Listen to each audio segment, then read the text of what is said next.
இந்தியாவின் பல மாநிலங்களில் கிறிஸ்துமஸ் பண்டிகையை முன்னிட்டு கிறிஸ்தவ சமூகத்தை குறிவைத்து நடந்ததாக கூறப்படும் தாக்குதல்கள் மற்றும் அச்சுறுத்தல்கள் குறித்து அதிர்ச்சியூட்டும் செய்திகள் வெளியாகியுள்ளன. கிறிஸ்துமஸ் கரோல் பாடல் நிகழ்ச்சிகள், தேவாலய வழிபாடுகள், பண்டிகை அலங்காரங்கள் போன்றவற்றின் போது சில இடங்களில் தடங்கல்கள், வாக்குவாதங்கள், தாக்குதல்கள், அலங்கார சேதப்படுத்தல்கள் நடந்ததாக தகவல்கள் தெரிவிக்கின்றன.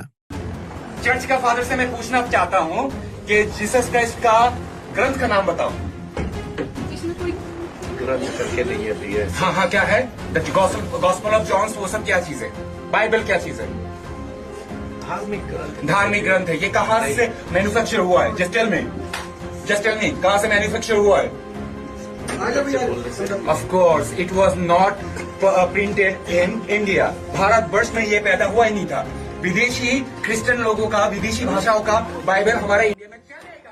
இந்த சம்பவங்கள் கேரளா, கர்நாடகா, மத்திய பிரதேசம், உத்தரப்பிரதேசம், டெல்லி, ஒடிசா, ராஜஸ்தான், அசாம் உள்ளிட்ட பல மாநிலங்களில் இருந்து பதிவாகியுள்ளன. சம்பவங்களின் தன்மை, செய்தி அறிக்கைகளின்படி கரோல் பாடல் குழுக்களை தடுக்க முயன்ற சம்பவங்கள், தேவாலயங்களுக்கு வெளியே அச்சுறுத்தல்கள், கிறிஸ்துமஸ் அலங்காரங்களை சேதப்படுத்துதல், சில இடங்களில் உடல் ரீதியான தாக்குதல்கள் போன்ற நிகழ்வுகள் பதிவாகியுள்ளன. அரசியல் மற்றும் சமூக எதிர்வினைகள் இந்த சம்பவங்களை குறித்து எதிர்க்கட்சி தலைவர்கள் கடும் கண்டனம் தெரிவித்துள்ளனர். மத சுதந்திரம் அனைவருக்கும் சமமாக பாதுகாக்கப்பட வேண்டும் என்று வலியுறுத்தியுள்ளனர். சில இடங்களில் போலீசில் புகார்கள் FIR பதிவு செய்யப்பட்டுள்ளன. சில மாநிலங்களில் சம்பவங்களில் ஈடுபட்டதாக கூறப்படும் நபர்கள் கைது செய்யப்பட்டுள்ளதாக மாநில அரசுகள் தெரிவித்துள்ளன.